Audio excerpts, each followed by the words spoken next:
જય સ્વામિનારાયણ મિત્રો. હવે નેક્સ્ટ આપણે એમઆરએસના ચેપ્ટરમાં આપણે ઓલરેડી મિત્રો પહેલું ચેપ્ટર આપણે ફિનિશ કર્યું હતું કે જે તમને બધાને ખબર છે, મેન્ટેનન્સ ઓફ બિલ્ડિંગ.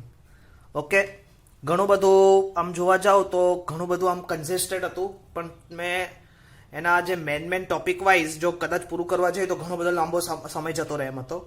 પણ એના જે મેન ટોપિક જે ઇમ્પોર્ટન્ટ ફંડામેન્ટલ હતા એને બધા આપણે કન્સિડરેશન કર્યા. એની નોટ્સ બી તમને મેં પ્રોવાઈડ કરી દીધી છે. હવે આજે આપણે બીજું ચેપ્ટર લેવા જવું છે. આ ચેપ્ટર ઘણું બધું જો હવે આમ કહેવા જઈએ મેન્ટેનન્સ માટે સૌથી અગત્યનું ચેપ્ટર છે, રિપેર સ્ટ્રેટર્જી.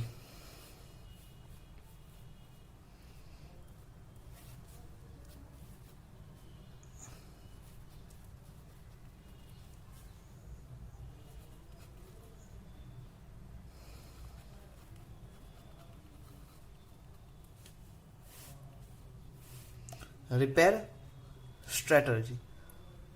ઓકે, હવે રિપેર સ્ટ્રેટર્જીની વાત કરીએ. રિપેર સ્ટ્રેટર્જી એટલે the main causes of failure. પહેલા તો રિપેર સ્ટ્રેટર્જી ક્યારે થાય કે જ્યારે કોઈ વસ્તુ ફેલર થઈ.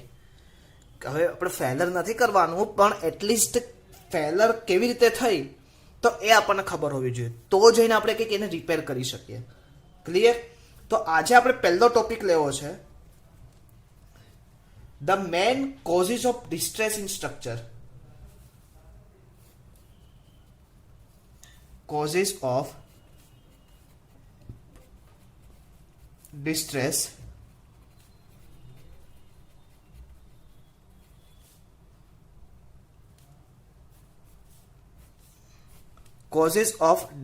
in structure. કયા કારણો છે ડિસ્ટ્રેસ થવાના?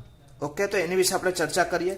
તો ટોટલ આમ જોવા જઈએ તો ટોટલી આમ 7 જેવા ક્લાસ થાય છે. તો આપણે એને ડિવાઈડ કરીએ જુદા જુદા પ્રકારમાં. તો સૌથી પહેલું અનપ્રિડિક્ટેબલ.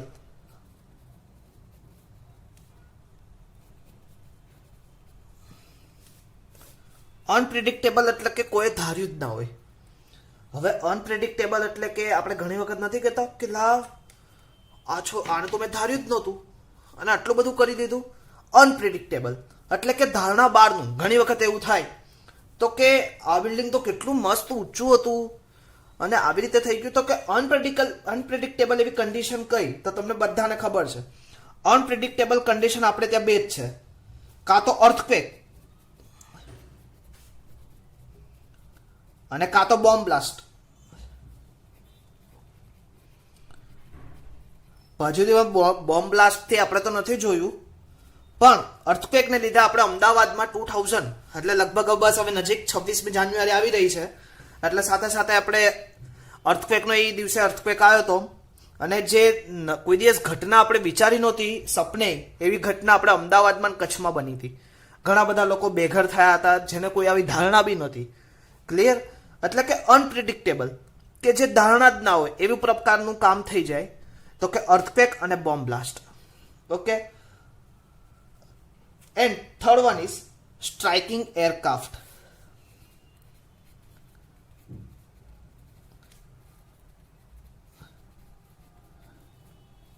કે જે પાકિસ્તાનને સૌથી વધારે જોવા મળે. સ્ટ્રાઇકિંગ એરક્રાફ્ટ કે પાકિસ્તાને જોયું જ ના હોય, બીજા દિવસે રાત્રે અન્ય ગોળ સ્ટ્રાઇક થઈ ગયો હોય, એર સ્ટ્રાઇક. એટલે એ આપણી માટે નથી, પણ પાકિસ્તાન જેવા વિરોધી દેશો માટે સૌથી વધારે ઇમ્પોર્ટન્ટ છે કે સ્ટ્રાઇકિંગ ઓફ એરક્રાફ્ટ. એટલે મિત્રો અનપ્રિડિક્ટેબલ ડેમેજ સ્ટ્રક્ચર. આપણે કોઝિસ ઓફ ડિસ્ટ્રેસ ઇન સ્ટ્રક્ચરની વાત કરીએ. કયા કારણોથી બિલ્ડિંગ ડિસ્ટ્રેસ થયું, કયા કારણોથી બિલ્ડિંગમાં ડેમેજ આવ્યું? તો કે અર્થક્વેકને લીધે. અનપ્રિડિક્ટેબલ કે જે ધાર્યું નહોતું એની લીધે ફેલર થયું. તો અનપ્રિડિક્ટેબલમાં અર્થક્વેક, બોમ્બ બ્લાસ્ટ અને striking of aircraft. That is unpredictable. Okay, next બીજું આવશે. હવે આપણું કામનું આવ્યું. ચલો, ઉપરનું તો તમે મજા લીધી, નીચેનું ડિઝાઇન એરર. ઘણી વખત સ્ટ્રક્ચરલ હોય તો એને એરરમાં કંઈક લોડ કન્સિડરેશન કરવામાં ભૂલ થવાને લીધે બી ફેલર થઈ શકે સ્ટ્રક્ચર. તો ધેટ ઇઝ ડિઝાઇન એરર. તો ડિઝાઇન એરરમાં કયું આવે તો કે long design concept. First of all એને ખોટો કોઈ કોન્સેપ્ટ પસંદ કર્યો હોય, wrong design concept.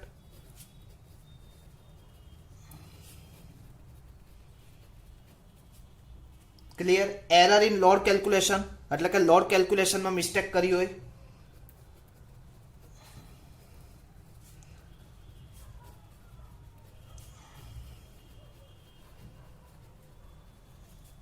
Third one is load combination.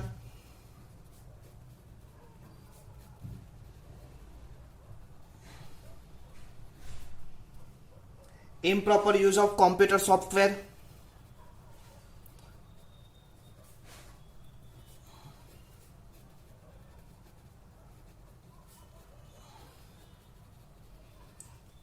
And design error in joint design of joint. તો કે આ જે પોર્શન છે બધા તો આ બધા પોર્શન એમાં આપણે ડિઝાઇન એરરમાં કન્સિડર કરીએ છીએ. તો કયા કયા? રોંગ ડિઝાઇન કોન્સેપ્ટ, ખોટો ડિઝાઇન કોન્સેપ્ટ પસંદ કર્યો હોય. મિસ્ટેક ઇન લોડ કેલ્ક્યુલેશન, કે જે આપણે ટોટલ લોડ કયા લઈએ તો dead load, live load plus wind load. તો કે dead load plus live load, wind load, પછી live load plus wind load. તો કે load combination dead load plus wind load, dead load plus earthquake load. તો કે આ બધા લોડને કોમ્બિનેશનમાં કંઈક મિસ્ટેક થયો હોય તો એની લીધે બી શું થાય? લોડ કેલ્ક્યુલેશન ખરાબ આવે. એટલે નીચે મેં બીજું B load combination. Improper use of computer software, computer software use કરવામાં તમે મિસ્ટેક કરી હોય, કંઈક બીજું સોફ્ટવેર યુઝ કર્યું કે જેમાં એક્ઝિક્યુટેડ આન્સર આપણને કંઈક ડિફરન્ટ મળતા હોય, એની લીધે કંઈક ભૂલ થઈ હોય. Error in design of joints, જોઇન્ટ્સમાં તમે કંઈક ભૂલ કરેલી હોય તો એની લીધે એક ડિઝાઇન એરર થાય. અને એની ડિઝાઇન એરરને લીધે મિત્રો શું થાય? Causes of distress in structure. તો પહેલું કયું હતું? ઇનપ્રિડિક્ટેબલ. બીજું હતું ડિઝાઇન એરર. એટલે ડિઝાઇન એરરમાં શું છે? એ આપણી ભૂલ છે. ક્લિયર? ઇનપ્રિડિક્ટેબલ તો ચલો અધારણા વગર, ધારણા બહારનું કામ થઈ ગયું કે આપણે કોઈ ધારણા કરી જ નહોતી વસ્તુની, એમાં સ્ટ્રક્ચર સાચો હતો પણ ધારણા જ નહોતી, એવું કામ થયું. તો એમાં ઇઝ ઓકે. પણ ડિઝાઇન એરર તો એ આપણા હાથમાં હતી ને, આપણે કદાચ એમાં કંઈક ને કંઈક અંશે સુધારા કરી શક્યા હોત, પણ આપણી ભૂલને લીધે સ્ટ્રક્ચર શું થયું? ડેમેજ થયું. Third one is error in detailing and drafting.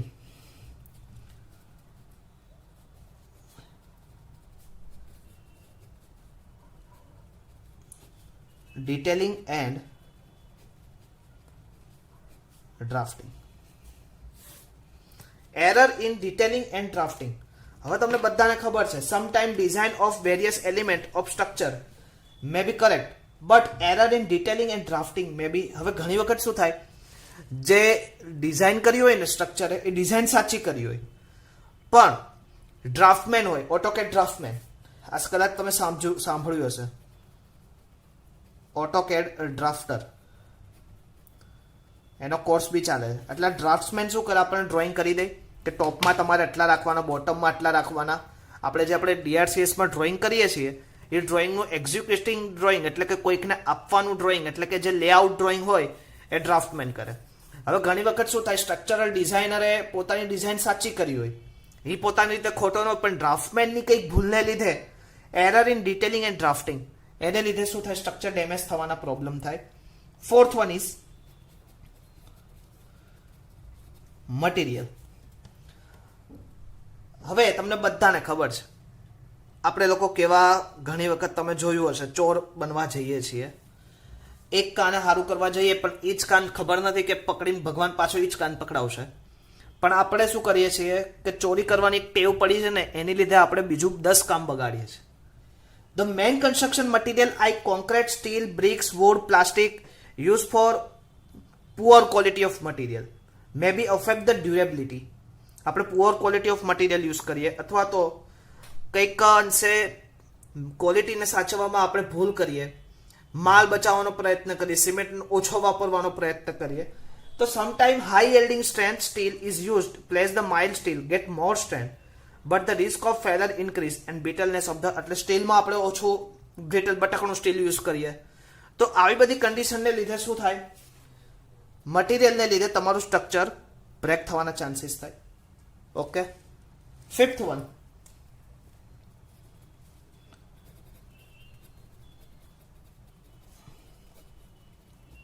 workmanship. Poor workmanship reduce durability of structure. Workmanship material અને વર્કમેનશિપ આ બે શબ્દો તમે ઓલરેડી ક્યાંક ભણીને આવ્યા છો. તમારે મને કહેવાનું છે કમેન્ટ બોક્સમાં. ક્લિયર? આ મટીરિયલ અને વર્કમેનશિપ એક ડેફિનેશનમાં આવતું હતું. ક્લિયર? અને એ તમારે મને કહેવાનું છે ક્યાં આવતું હતું. ક્લિયર? આ બે શબ્દ તમે ઓલરેડી ભણીને આવ્યા છો મિત્રો. બીકોઝ હવે તો જો તમે 2 મહિના પછી મિત્રો ખાસ એક એન્જિનિયર થશો ડિપ્લોમા કેડરના, એટલે ખાસ મિત્રો પોતાના નોલેજને એક્ઝિક્યુટ કરો, પોતાના નોલેજને કઈ રીતે વધારો એ તમારે જોવાનું છે. અને આવો ટાઈમ તમને બીજી વખત નહીં મળે. બાકી તમે કોલેજ ટાઈમમાં હું કહું છું કે લેક્ચર વખતે તમારે લેક્ચરમાં ધ્યાન આપવું પડતું, બીજા નોલેજ શેરિંગમાં તમને ઓછું મળતું, પણ અત્યારે તમે ઘરે બેસીને આવી રીતે લેક્ચર પણ ભણી રહ્યા છો અને સાથે સાથે તમને પૂરેપૂરો ટાઈમ ટ્રાવેલિંગનો જે સમય હતો એ તમારી પાસે બચે છે, તો એને તમે એક્ઝિક્યુટ કરો સારા કામમાં. ક્લિયર? વર્કમેનશિપ. હવે વર્કમેનશિપ એટલે કે આપણે એક સુપરવાઇઝરને કામ આપેલું કે જ્યારે કામ થાય ત્યારે તમારે ત્યાં જોવાનું, તમારે એ કામ સારી રીતે થાય છે એનો રિપોર્ટ કરવાનો. પણ આપણે શું કરીએ છીએ કે થાય છે ને થવા દો, થાય છે ને થવા દો, એને લીધે શું થાય છે? કોઝિસ ઓફ ડેમેજ ક્રિએટ થાય. That is a want of workmanship. Proper વર્કમેનશિપમાં કામ ન થતું એટલે આ વસ્તુ થાય. Okay. 6 is inspection.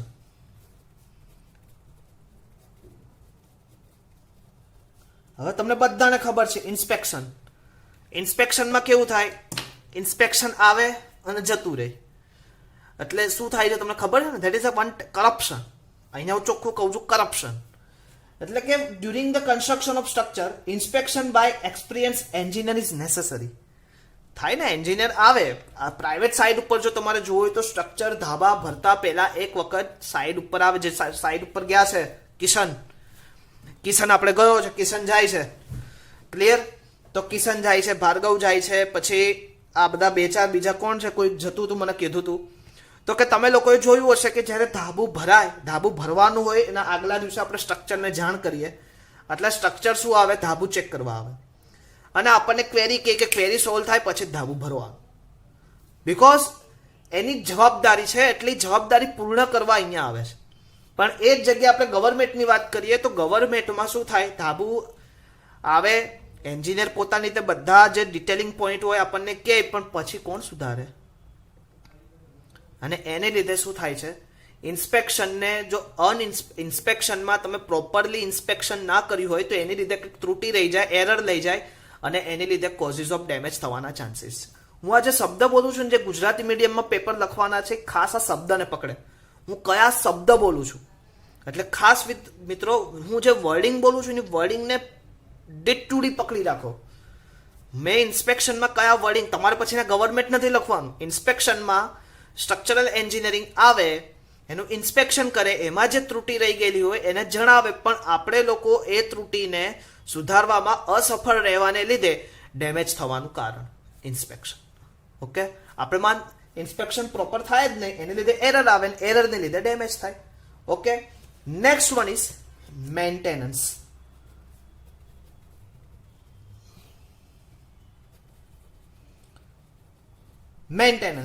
Maintenance means કે આપણે લોકોએ ચલો બિલ્ડિંગ બનાવી દીધું 7 માળનું, G+7 તો અત્યારે ચાલુ થયા છે, તો 7 માળનું બિલ્ડિંગ બનાવી દીધું, પછી 25 વર્ષ લગે આપણે એની સામે જોવાનું જ નહીં, જેને જે થવું થાય. પણ મિત્રો ખાસ એક વસ્તુ, નાના લૂણો લાગવાથી સ્ટ્રક્ચરનું ડેમેજ થવાનું શરૂ થઈ જાય. પેલું મેસોનરી ડેમેજ થાય, એટલે કે ઈટ બ્રિક વર્ક ડેમેજ થાય. બ્રિક વર્ક ડેમેજ થાય એટલે આપણે ધ્યાન નથી દેતા, એટલે શું થાય? કોન્ક્રીટ એલિમેન્ટ, બીમ એલિમેન્ટ કા સ્લેબ એલિમેન્ટ ડેમેજ થાય, તો બી આપણે ધ્યાન નથી દેતા, તો છેલ્લે કોલમ એલિમેન્ટ ડેમેજ થાય. એટલે મિત્રો જો પહેલેથી આપણે મેન્ટેન કરીએ, આપણે કેમ ઘરની સાર સંભાળ રાખીએ, દર વર્ષે 2 વખત આપણે ધૂમ ખેરીએ, તો એવી રીતે આપણું મોટું આપણું ઘર હોય, આખું એક સ્ટ્રક્ચરલ હોય, તો સ્ટ્રક્ચરને આપણે મેન્ટેન ના કરવું પડે? યસ યા નો? ઘરને જોવું તો પડે ને કે એમાં લૂણો નથી લાગ્યો, બધું સારું એવું. લૂણો લાગ્યો તો લૂણોને ખેરીને પછી નવેસરથી વ્હાઇટ સિમેન્ટથી આપણે એને પૂરી દઈએ. એટલે મેન્ટેનન્સમાં આપણે વર્કમેનશિપમાં વાત કરીને કે વર્કમેનશિપ આપણે થોડા કાચી છીએ. ક્લિયર? એટલે કે poor maintenance reduce the structural capacity of structure and May cause failure of the structure. Okay. તો આ જે મેઇન કારણો હતા આપણે અત્યારે કન્સિડરેશન જોયા, તમે જોઈ શકો છો, હું એક સાથે કરું છું. તો પહેલું કયું હતું? અનપ્રિડિક્ટેબલ. બીજું ડિઝાઇન એરર. ત્રીજું error in detailing of drafting, material and workmanship, inspection and maintenance. Okay. તમને પૂછે જીટીયુમાં પૂછાયેલો ક્વેશ્ચન છે એટલે હું થોડુંક તમને ડિટેલમાં આમ દેખાડી શકું. Causes of distress in structure. Causes of distress in structure તમારો એક ટોપિક આજે અહીંયા થઈ ગયો. ઓકે, કોઝિસ ઓફ ડિસ્ટ્રેસ, કયા કારણથી ડિસ્ટ્રેસ થાય, કયા કારણથી ડેમેજ થાય એની વિશે આપણે વાત કરી. ઓકે, તો કે અનપ્રિડિક્ટેબલ, ડિઝાઇન એરરને લીધે, એરર ડિટેલિંગ એન્ડ ડ્રાફ્ટિંગ, મટીરિયલને લીધે, ઇનપ્રોપર વર્કમેનશીપને લીધે, ઇન્સ્પેક્શનમાં ખામીને લીધે અને મેન્ટેનન્સમાં. ઓકે, તો આની લીધે ડિસ્ટ્રેસ થવાના ચાન્સીસ છે. ઓકે, તો હવે આપણે નેક્સ્ટ ટોપિક લઈએ, ડિસ્ટ્રેસ ઇન કોન્ક્રીટ. આપણે મોસ્ટ પ્રોબેબલી કોન્ક્રીટ ઉપર જ જોવાનું છે. બાકી ડિસ્ટ્રેસ જો વુડમાં બી થાય, ડિસ્ટ્રેસ તમે જોવા જાઓ તો ઘરના પ્લમ્બિંગમાં બી થાય, ડિસ્ટ્રેસ આપણે આગળનું ચેપ્ટર જે લીધું વોટર ટેન્કમાં બી થાય. એટલે આપણે બધા વિશે ડિટેલમાં નથી જવાનું, એટલે કે એટલું ડીપમાં નથી જવાનું. આપણે મિત્રો ખાલી ડિસ્ટ્રેસ ઇન કોન્ક્રીટને એના સ્પેસિફાઈ ક્રાઇટેરિયાને આપણે ભણવાના છે. બાકી તો બહુ મોટો સબ્જેક્ટ થઈ જાય, વાસ્ટ સબ્જેક્ટ. યાદ રાખજો, repair technology, repair rehabilitation, retrofitting structure topic is very vast topic and currently is a topmost level ઉપર સૌથી વધારે usable this topic in structural engineering. Create that.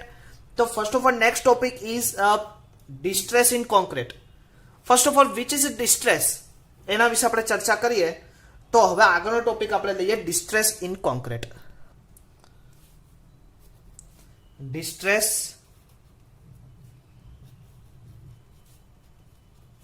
In concrete. Explain distress in concrete. First of all distress means શું થાય? Distress એટલે હમણાં જ આપણે વાત કરીએ એટલે ડેમેજ. ઓકે, હવે બિલ્ડિંગમાં ડેમેજ ક્યારે થાય? ઓકે, આપણે બિલ્ડિંગમાં ડેમેજ ક્યારે થાય?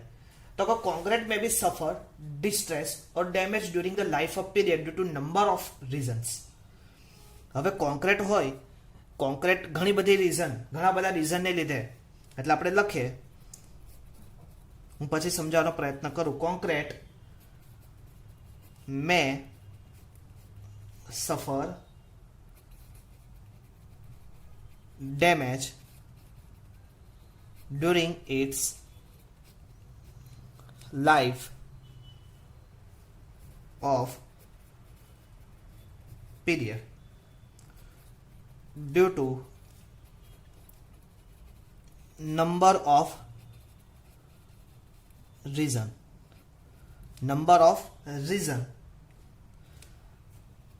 Concrete may be suffer damage, એટલે કે કોન્ક્રીટ પોતે ડેમેજ થાય ડ્યુરિંગ ઇટ્સ લાઈફ, એટલે કે પોતાનું જે લાઈફ ટકી કર્યું લાઈફમાં એ ડેમેજ થાય.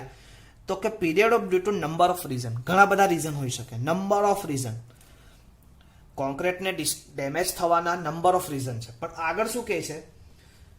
Because the varying condition under which produce various location the quality of concrete suffer occasionally either during production or during service condition resulting in distress.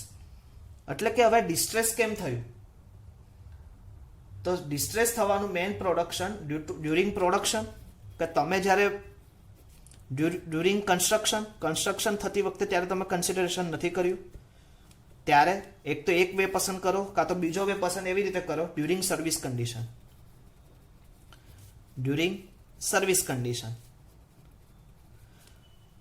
એટલે કે ડ્યુરિંગ કન્સ્ટ્રક્શન આપણે જે કરવાનું હતું, કોન્ક્રીટ જે રીતે બનાવવાનો હતો, જે માલ રીતે એ રીતે આપણે નથી કર્યું, એની લીધે ડેમેજ થયું હોય, કાં તો એને સર્વિસમાં આપણે કંઈક ચૂક થઈ હોય. તો કે આ બે રીઝનને લીધે ડેમેજ થવાના ચાન્સીસ છે. તો ફરીથી આપણે બીજો ક્વેશ્ચન આવે, causes of damage in concrete. કયા કારણ છે કે જેને લીધે ડેમેજ થયું?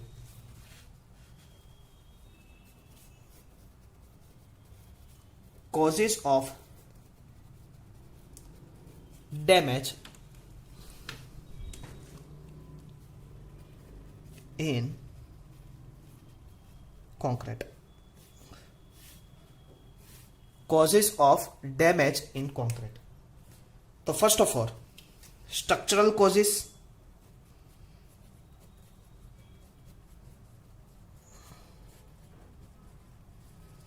સ્ટ્રક્ચરલ કોઝિસમાં આવશે તમારું externally applied load,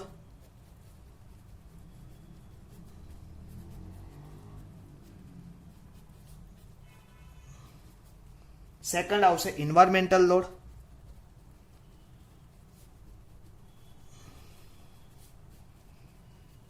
third one આવશે એક્સિડન્ટ, ફોર્થ વન આવશે સબસાઇડનેસિસ,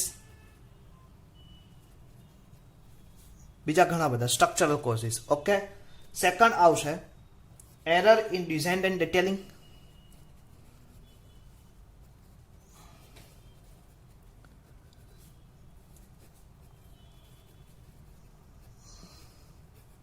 okay, error design and detailing. Third one આવશે poor construction practice,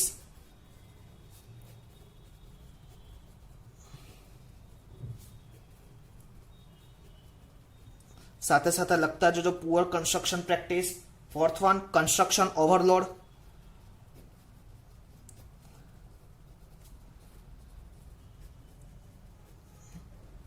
fifth one આવશે ડ્રાઇંગ શ્રિંકેજ,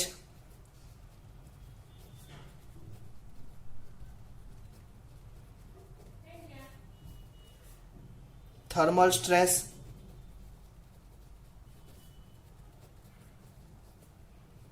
સેવન્થ આવશે કેમિકલ રિએક્શન,